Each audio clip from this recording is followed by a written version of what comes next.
কষ্টের সংজ্ঞা অনেক বড়। কষ্টের সংজ্ঞা লিখতে গেলে কলমের কালি ফোরাবে, ডায়েরির পাতা শেষ হবে। তুমি পড়তে গিয়ে অধৈর্য হয়ে পড়বে, তবুও আমার সূচনা পূর্ণ হবে না। কষ্টের কথা যাকে তাকে বলার আগে দেখে নেবেন মানুষটা আপনার কষ্ট বোঝার যোগ্য কিনা। এই দুনিয়াতে কেউই আপন হয় না। কষ্ট পেলে রাতের ঘুমটাও পর হয়ে যায়। যাকে তুমি সব থেকে বেশি ভালোবাসবে সেই তোমাকে কষ্ট দেবে, তোমাকে কাঁদাবে। জীবনটা হলো পানিতে ভাসা নৌকার মতো। কখনো সুখের পাল তুলে, আবার কখনো দুঃখের স্রোতে ভাসে। কখনো রোদের আলোতে হাসে, আবার কখনো মেঘের আড়ালে লুকিয়ে কাঁদে।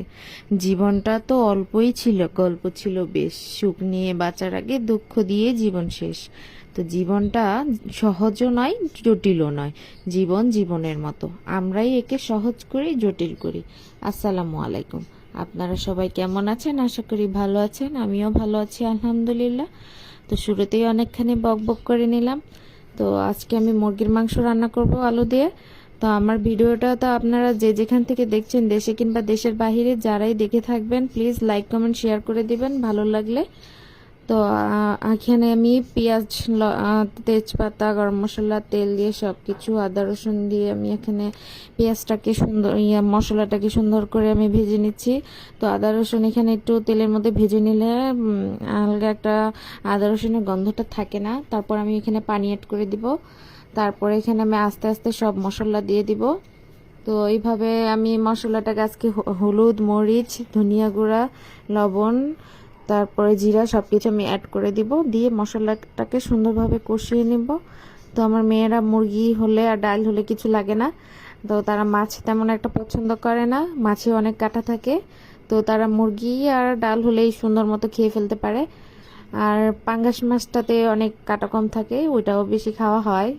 তো এইভাবে আমি মুরগিটা রান্না করছি।